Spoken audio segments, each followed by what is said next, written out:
দেখুন এটা আমি বলছি, প্রতিকূল যখন ডায়মন্ড হারবার প্রার্থী হয়েছিল, এরকম অনেক মানুষ আছেন ওই এলাকাতেই যারা প্রতিকূলে জন্মের আগে থেকে কমিউনিস্ট পার্টি করে, কিন্তু তবে একজনে কি বলতে গেছেন যে আমাদেরকে প্রার্থী না করে প্রতিকূলকে প্রার্থী করা হলো, প্রতিকূল কারো পেয়ারে লাল বলে? কখনোই তা নয়। প্রতিকূল নিজের যোগ্যতায় প্রার্থী হয়েছে এবং বাঘের মতো লড়াই করেছে। সুতরাং আমার মনে হয় না এই কথাগুলো খুব মানে সঠিক কথা। এখন যে কোনো কারণেই হোক মাথা গরম করে হয়তো ইমোশনাল হয়ে কিছু কথা বলছে, কিন্তু আমাদের অত্যন্ত প্রিয় কমরেড। আমরা আশা করছি যে এই সমস্যাগুলো বা এই ভুল বোঝাবুঝিগুলো মিটে যাবে। শেষ প্রশ্ন এটা রয়েছে যে অনেকেই মনে করছিল যে হয়তো প্রতিকূল আপনাকে বা যাই হোক সেগুলো নিয়ে বলা, আপনি একটা কথা বারবার বলেছেন প্রতিকূলের সাথে আপনার অনেকটা সময় একসাথে কাটিয়েছেন, দলীয় কাজের জন্যও গেছেন। তো এত কিছু মধ্যে আপনি কি প্রতিকূলকে নিজে করে ফোন করেছেন ভাই হিসেবে বা হ্যাঁ, করেছি যে কোনো কারণেই হোক ধরেনি। আমি শুনেছি আরও অনেকেই করার চেষ্টা করেছিল, সবার সাথে কথা হয়নি। বাট ঠিক আছে, আশা করছি কথা হবে। এবং আমার ধারণা প্রতিকূলকেও আপনি যদি জিজ্ঞেস করেন তাহলে প্রতিকূলও আমার ব্যাপারে অন্য কিছু বলবে না বলেই আমি আশা করি। প্রতিকূল যেটা শোনাচ্ছে তৃণমূলে যোগদান করবে, আপনার নিজের কোনো না, আমি এটা বিশ্বাস করি না। এটা আমি মনে করি না যে ও এটা করতে পারে বলে। ও আমাদের একজন অত্যন্ত প্রিয় কমরেড, ওকে আমরা ভরসা করি। আমি ওর প্রতি আমাদের যে স্নেহ, যে ভরসা আছে, তাতে এটা কেউ বললেও আমার বিশ্বাস করতে কষ্ট হচ্ছে। মানে বিশ্বে ও যদি যোগদান করে দেখলে আপনি আর যদির কথা নদীতে, সে আপনিও তো কালকে তৃণমূলে যোগদান করতে পারেন, সে আমি তার সেই সম্ভাবনা নিয়ে কথা বলে কী হবে? কিন্তু যে প্রতিকূলকে আমরা চিনি, সেই প্রতিকূল কখনো লাল ঝান্ডা হাত থেকে নামিয়ে রাখতে পারে না। দেখুন, এই কারণেই তো আমরা বরাবর বলে এসেছিলাম যে হাতে প্রয়োজনীয় সময় রেখে এসআইআর করা হোক। খালি বাংলা বলে না, যে কোনো রাজ্যে। পশ্চিমবাংলাতে যখন বিহারে এসআইআর হচ্ছিল, তখন যদি পশ্চিমবাংলা এসআইআর করা হতো তাহলে এই সমস্যাটা আজকে আসতো না। কেন, যদি ভুলভাবে কারোর নাম ডিলিটেড হয়েও যায়, তিনি সেটাকে অ্যাপ্লাই করে নিজের নামটাকে আবার তোলার যথেষ্ট সময় পেতেন। কিন্তু ইলেকশন কমিশন ইচ্ছাকৃতভাবে এমন সময় বাংলা এসআইআরটা করলো যেদিন ফাইনাল লিস্ট বেরোবে তার 2-3 দিনের মধ্যে ভোট ঘোষণা হয়ে যাবে। অতএব যে মানুষের নামটা অন্যায়ভাবে বাদ চলে গেল, 100টা নামের মধ্যে যদি 5টা নামও অন্যায়ভাবে বাদ যায়, যদি 2টো নামও অন্যায়ভাবে বাদ যায়, সেই দুজন মানুষ এইবার বিধানসভা ভোটে আর ভোটটা দেওয়ারই সুযোগ পাবেন না। তার অ্যাপ্লাই করে নতুন করে নামটা তুলতে তুলতে বিধানসভা ভোটটা পার হয়ে যাবে। এই চক্রান্ত ওরা বিহারে করেছিল, এই চক্রান্তই ওরা বাংলায় করছে। পাঁশকুড়াতে কমিশনের বিরুদ্ধে বিস্ফোরক অভিযোগ উঠছে মানে এইসব বিরুদ্ধে, যে যা হচ্ছে বিজয় কৃষ্ণ বেরা বা রাজেশ আলী, সেজন একই ব্যক্তি, সেই নাম পরিবর্তনের জন্য বহুবার চেষ্টা করেছিল, কিন্তু তার নামই রয়েছে এক ব্যক্তি, 2 পরিচয় হয়ে রয়েছে সেখানে। এরকম পশ্চিমবাংলাতে এরকম শয়ে শয়ে ঘটনা রয়েছে। তার কারণটা হচ্ছে এই ফলস নামগুলো তৃণমূল কংগ্রেস লিস্টে তুলেছিল এবং একেবারে তৃণমূল কংগ্রেসের দলীয় নিয়ন্ত্রণে থাকা বিএলওদেরকে দিয়ে বহু জায়গাতে এই নামগুলোকে রক্ষা করার চেষ্টা করা হয়েছে। কিন্তু যেটা ঘটনা তা হচ্ছে, গোটা এসআইআর প্রক্রিয়া চলাকালীন বারবার দাবি করা সত্ত্বেও ইলেকশন কমিশনের পক্ষ থেকে সেই সমস্ত বিএলওদের বিরুদ্ধে একদম উদাহরণ স্থাপিত হয় এমন ব্যবস্থা নেওয়া হয়নি, যে কারণে এটা বহু জায়গায় ওরা করার সুযোগ পেয়েছে।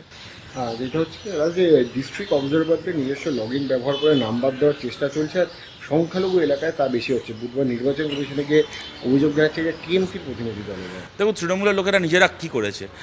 সংখ্যালঘু এলাকায় ভুলভাবে নাম বাদ যাবে কেন? আলটিমেটলি কোন নামটা থাকবে না তা তো ঠিক করবে বিএলও। আর এখন তো অবজারভারও রাজ্য দিচ্ছে। এর আগে বাইরে থেকে অবজারভার আসছিল, এখন তো সুপ্রিম কোর্ট নির্দেশ দেওয়ার পরে রাজ্য বাধ্য হয়েছে অবজারভার দিতে।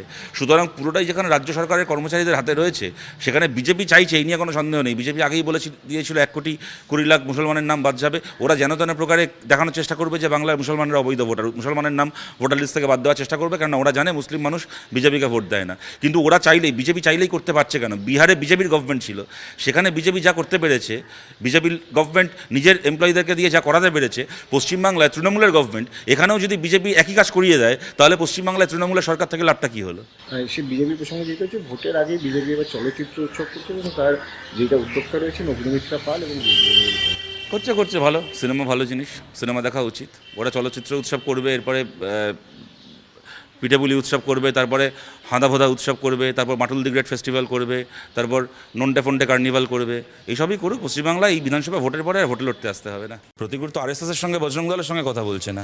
প্রতিকূল তার নিজের পার্টির একজন নেতা, যিনি আমাদের সবার অভিভাবক সম, তার সঙ্গে যদি কথা বলেনও, তাহলে কী কথা হয়েছে না হয়েছে কেউ তো বলতে যাচ্ছে না।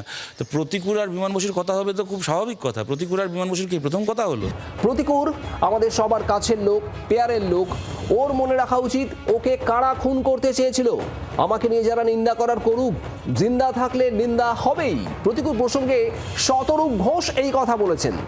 গতকালই পেয়ারের লোক, কাছের লোকদের বাঁচানোর চেষ্টা চলছে, এমনই মন্তব্য করেছিলেন প্রতিকূল রহমান।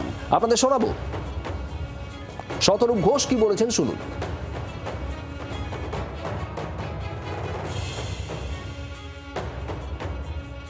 সবাই পেয়ারের লোক, প্রতিকূল সবচেয়ে বেশি পেয়ারের লোক। যে কারণে প্রতিকূলকে অত অল্প বয়সে বিধানসভায় প্রার্থী করা, লোকসভায় প্রার্থী করা, আমার 3 বছর আগে প্রতিকূল রাজ্য কমিটি মেম্বার হয়েছে। ওকে সবাই ভালোবাসে বলেই তো, এবং নিজের যোগ্যতাতেই ভালোবাসে। আমি দেখলাম গতকাল একটা ইন্টারভিউতে প্রতিকূল বলেছে যে পার্টির জন্য আমি আরেকটু হলে খুন হয়ে যাচ্ছিলাম। একদম সঠিক কথা। আমাদের এখনও মনে আছে ওকে মরে যেতে পারে এমন অবস্থায় ফেলে রেখে গেছিলো। আমরা সেই মাঝরাত্রিবেলা খবর পেয়ে আমরা ছুটে গেলাম কলকাতায়, ওকে আনা হলো আরএনডি হাসপাতালে। প্রতিকূল এটা মনে রেখেছে, এটা সবাই মনে রেখেছে। তেমন আমি পার্টির জন্য খুন হয়ে যাচ্ছিলাম, এটা যদি কারো মনে থাকে তার নিশ্চয়ই এটাও মনে আছে তাকে কারা খুন করছিল। শতরূপ ঘোষের বক্তব্য আপনারা শুনছিলেন প্রতিকূল রহমানকে নিয়ে। পেয়ারের লোক, এই শব্দ বন্ধেই যাবতীয় বিতর্ক। গতকালই পেয়ারের লোক, কাছের লোকদের বাঁচানোর চেষ্টা চলছে, এ কথা বলেছিলেন প্রতিকূল রহমান নিজের দলের সম্পর্কেই। আর এখানেই শতরূপ ঘোষ তিনি আজ পাল্টা দিয়েছেন তার বক্তব্য। প্রতিকূল আমাদের সবার কাছে কাছের লোক, পেয়ারের লোক। ওর মনে রাখা উচিত ওকে কারা খুন করতে চেয়েছিল। আমাকে নিয়ে যারা নিন্দা করার করুক, জিন্দা থাকলে নিন্দা হবেই। প্রতিকূল রহমান প্রসঙ্গে বক্তব্য শতরূপ ঘোষের। আরও কি বলেছেন শুনুন। প্রতিকূলই আবার একটি পোর্টালকে ইন্টারভিউতে একদম আমার নাম করে বলেছে যে আমার এই পোস্টের সঙ্গে শতরূপদার কোনো সম্পর্ক নেই। আপনাদেরকেও বলেছেন যে আমার পোস্টের সঙ্গে শতরূপদার কোনো সম্পর্ক নেই, ওর সাথে আমার খুব সুসম্পর্ক, ইত্যাদি ইত্যাদি। সুতরাং আমি এটার শোনার পরে আমি আমার দিক থেকে তার বাইরে অন্য কিছু ভাববই বা কেন। আর তার বাইরে যদি বিতর্ক বলেন, জিন্দা থাকলে নিন্দা হবেই, ও কিছু করার নেই।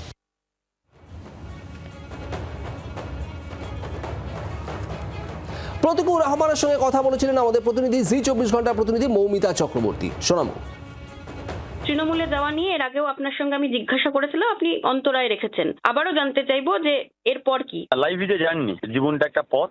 আমি এমন একটা পথে প্রান্তে এসে দাঁড়িয়েছি যার সামনে অনেকগুলো বাঁক আছে। বাঁকটা ক্রস না করলে আমি কিছু বলতে পারবো না আমার এরপরের পথ কি। সিপিএম এ কি তাহলে রয়েছেন প্রতিকূল? সেটা সিপিআইএম জানে। আপনি কি চাইছেন? আমি তো সিপিআইএম এর সঙ্গে বসতে চেয়েছিলাম, আমি সিপিআই এর সঙ্গে এখনো কথা বলতে চাই, কিন্তু এখন নিরাপত্তার অভাব বোধ করছি। বিমানদার সঙ্গে আমার কথা হয়েছে, সেই কথাটা আমার আর বিমানদার মধ্যে ছিল, সেই কথাটা পর্যন্ত সংবাদ মাধ্যমে ফাঁস হয়ে গেছে। ফলে ওই বাড়ির মধ্যে কথা বলার গোপনীয়তা নেই।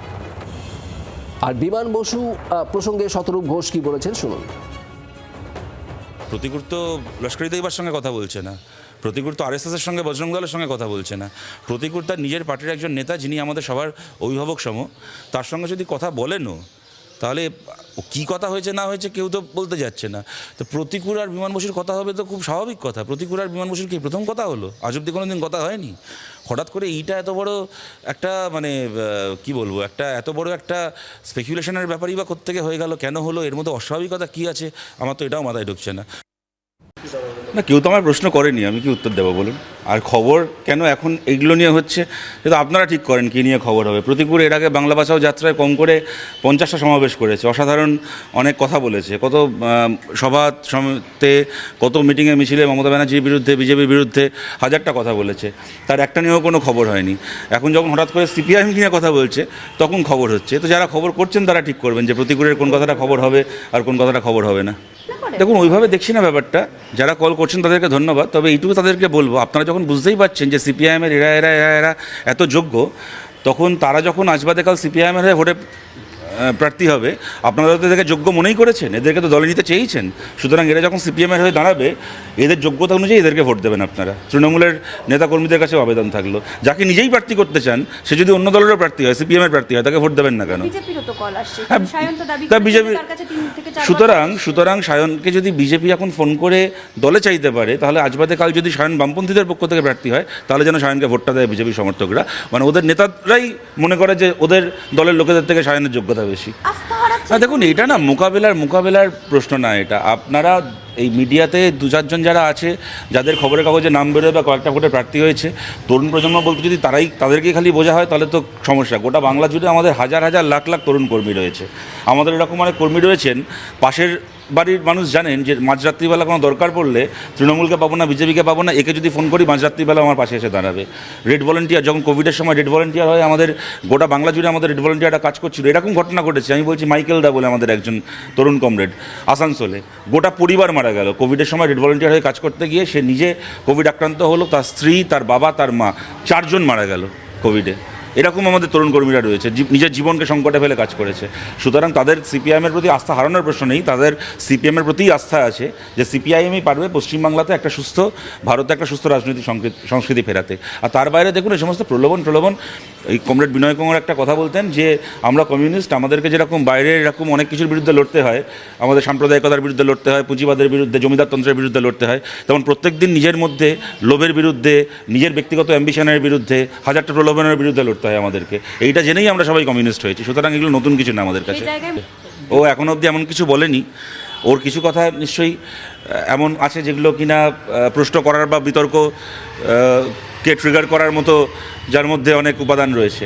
কিন্তু তার বাইরেও আমি এটা সবসময়, এর আগেও বলছিলাম, এখনও বলছি, প্রতিকূল গত 12-14, ওকে আমরা আজ থেকে চিনি না, গত 12-14-15 বছর ধরে ও যেভাবে পার্টির জন্য লড়াই করেছে, নিজের জীবনকে বিপন্ন করে লড়াই করেছে, সেটা আজকে মিথ্যে হয়ে যায় না। সুতরাং ওর ওপর সেই ভরসা আছে, নিশ্চয়ই পারবে। সবাই পেয়ারের লোক, প্রতিকূল সবচেয়ে বেশি পেয়ারের লোক। প্রতিকূলকে সবাই ভালোবাসে, যে কারণে প্রতিকূলকে অত অল্প বয়সে বিধানসভায় প্রার্থী করা, লোকসভায় প্রার্থী করা। আমার 3 বছর আগে প্রতিকূল রাজ্য কমিটি মেম্বার হয়েছে। ও বয়সে আমি একটা সময় এসএফআইতেও নেতা ছিলাম, কিন্তু সেই অর্থ দেখতে গেলে পার্টিতে ও আমার আগে আমার নেতৃত্বের জায়গায় এসছে। ওকে সবাই ভালোবাসে বলেই তো, এবং নিজের যোগ্যতাতেই ভালোবাসে। আমি দেখলাম গতকাল একটা ইন্টারভিউতে প্রতিকূল বলেছে যে পার্টির জন্য আমি আরেকটু হলে খুন হয়ে যাচ্ছিল। একদম সঠিক কথা, আমাদের এখনও মনে আছে ওকে মরে যেতে পারে এমন অবস্থায় ফেলে রেখে গেছিলো। আমরা সেই মাঝরাত্রিবেলা খবর পেয়ে আমরা ছুটে গেলাম কলকাতায়, ওকে আনা হলো আরএনডেগর হাসপাতালে। একদম সত্যি কথা, প্রতিকূল এটা মনে রেখেছে, এটা সবাই মনে রেখেছে। তেমন আমি পার্টির জন্য খুন হয়ে যাচ্ছিলাম, এটা যদি কারো মনে থাকে তার নিশ্চয়ই এটাও মনে আছে তাকে কারা খুন করছিল।